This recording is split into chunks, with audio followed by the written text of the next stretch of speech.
Hello and welcome to Coffee with Carey. Coffee.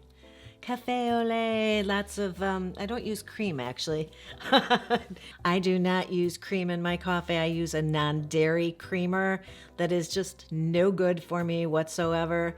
In fact, when I used to use the pink sweetener, right? Oh, that was at saccharin. No, that wasn't. Sweet and Low. When I would use Sweet and Low and the non-dairy creamer, I would tell people when they asked what I take in my coffee that I use chemicals and corn because the non-dairy creamer is made out of corn syrup. I think it has corn syrup in it. Not good for you. And I will eventually have to break that habit. Maybe this is my year. Try to get used to the texture of half and half would be a good goal for me this year. Check in with me on my next birthday and see if I made that happen. Gotta happen sometime. You can't keep drinking corn syrup solids or whatever the heck that is. Anyway, that's what's in my coffee. Except I use monk fruit as my sweetener now. No chemicals. Today I have a question for you. It was probably the title of the episode.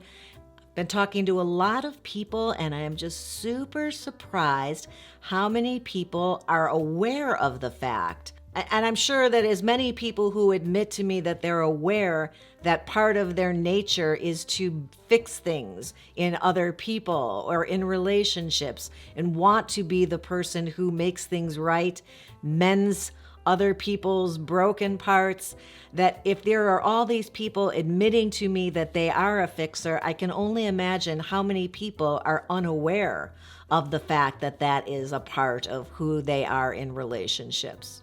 This is both men and women. I've seen no difference. I'm going to give you 10 ways to know if you are indeed a fixer, if you're not readily admitting it and self-aware. I'm going to help you figure that out. And along the way, there'll probably be some advice on other things to try besides fixing.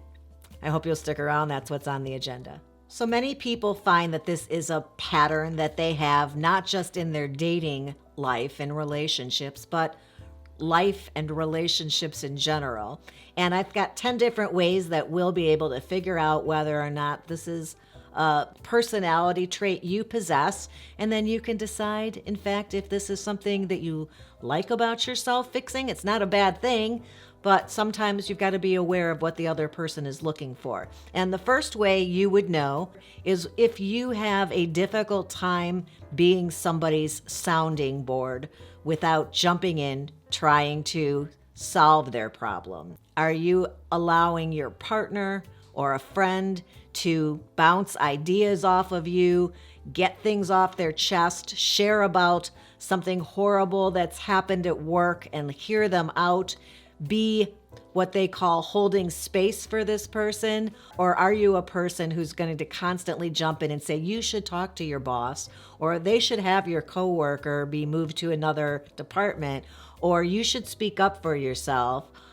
If you're constantly coming up with answers, that would be sign number one that you may in fact be a fixer. Number two, if you're not going to do it, maybe nobody will. You feel it's your responsibility to help if you are in a position to help, because gosh, you could be changing somebody's life just by jumping in and offering the solution that they hadn't thought of. That's number two. Number three, you've noticed that there's a pattern that the people you draw to you, this can't be family, those are the people you are stuck with to some extent, but the friends you bring to you, the people you're attracted to as a partner, are people who you've noticed maybe aren't arriving at this relationship as whole, happy, complete human beings who've got their stuff figured out, maybe people who have been to therapy or on their own or with their friends, done the work to get things pretty settled and be in a really good place to move on to into a relationship and that next step for themselves. If those aren't the people that you're picking, then maybe you are being drawn to people who need help, need your help, need to be fixed. And that would be something that you can be on the lookout for to see what you're attracting to you. There's a part B to this, so I'll just call it number 4. I think we're at 4. But a lot of times when people meet someone and they have baggage, that's a deal breaker for them on a date. They'll say, ooh, you know what, there's just too much going on, it's too much baggage in this person's life that they haven't been able to let go of or chuck in the upper bin here or hand off to whoever takes baggage, but they're dealing with it currently and there's a lot. And I don't really think that I can get involved with somebody who's at that stage of their life. But for somebody who's a fixer, they don't see that baggage as a deal breaker. They see it as a challenge.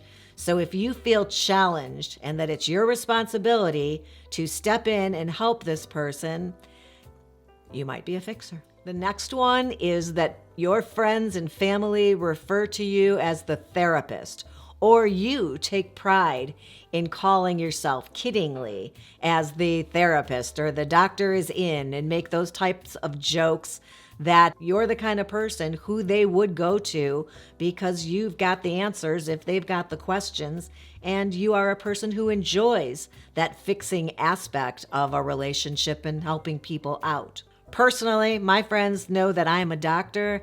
I read so much medical stuff, and I'm not a hypochondriac, and I don't feel like I read that stuff for fun, but I seem to retain a lot about different illnesses and stuff. Although I missed a couple of things with my grandboy. He had fifth disease, and not hand, foot, and mouth. He had, if I remember it, I'll list it for you here.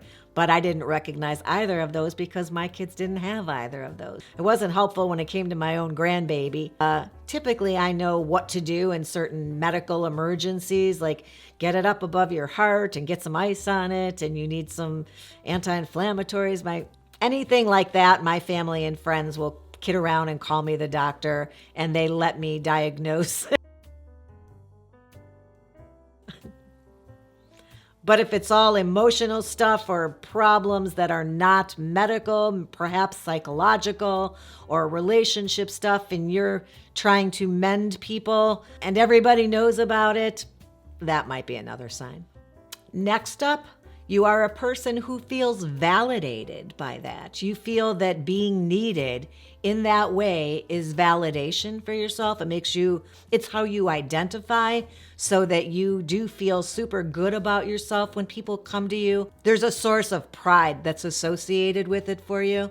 And you personally might view it as noble, and it would be a sign of weakness, I think you might believe, if you were to not intercede and try to help someone out and fix a situation that needs fixing. So finally, I would say that being able to be helpful in that way is fulfilling to a person who is a fixer. And they do believe that if they can't do it, nobody can, because they're going to be very capable in this regard. And they probably can because they've had years of practice stepping in. But before I let you go, there are some reasons that being a fixer is not in your own best interest. And the first thing to look at is that very often when somebody is constantly stepping in, trying to be the fixer for everyone around them, it's because it keeps them from having to examine and look at some things that may in fact be in their own life and not working well, that actually need some fixing, ironically. You don't really have to start working on your own issues when you're very busy working to fix everybody else's. So that would be number one in the let's not do this anymore if we can help it category. Number two in this area would be that when we're constantly fixing someone, our partner, for instance, we're sending a signal to this person that we don't have confidence in their ability to fix it themselves, or that they're not capable. And you know what happens when you give someone that message long enough? Very often, no therapist, but this is common sense, that if you treat someone like that over and over again, they become unable to fix those things themselves. So instead of them becoming more capable because you're helping them to find the answers, they become more dependent on you to fix things because they don't bother looking at it in a discerning way to be able to come to conclusions to solve their own problems. The other thing would be that in a romantic relationship, things can become very unbalanced if one person is always being the fixer and one the person who needs the fixing. There becomes a dependence on this person, and it becomes stilted that it's not, we don't want codependence either. That's a whole nother thing. But we want to be on equal footing, on equal ground with each other, and not anybody have more power or be the smarter one. You're looking in your relationships to have a nice balance of give and take. And if somebody's always taking your fixing and you're always giving the fixing, this can make things off kilter, and it's not ideal in a romantic relationship. And also in that situation, often when you have that imbalance, there becomes a lack of respect by the fixer towards the person who can't solve or handle their own stuff. And we certainly wouldn't want to do anything that facilitates your partner thinking that you don't respect them, or even if you do, you don't want somebody to feel that they are not deserving of your respect. And you certainly wouldn't want to create a situation where you could no longer respect a partner. And then finally, I would just mention that people, our partners, our family members, our friends often do need support. But support is different than somebody stepping in, overstepping boundaries sometimes, and trying to fix your problem or give you the answers. It's really much more helpful if someone is there to support us and help us come to a realization on our own, or get a better understanding by somebody being supportive and having faith in us that we can figure it out. And somebody we can count on to listen to our problems as we sort through them and filter through different options. That partner is like the best kind of partner to have. Somebody who does hold space for you and give you the opportunity to vent to them. It gives a sense of accomplishment and having the support of a partner, which is ideally how you would want somebody you care about to feel when they're struggling with different situations that aren't immediately under their control or when they don't know what to do.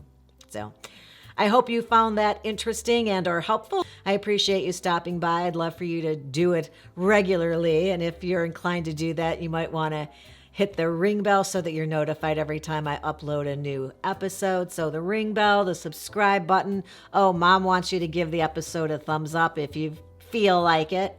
And I will look forward to the next time we're together. Until then, have a good one.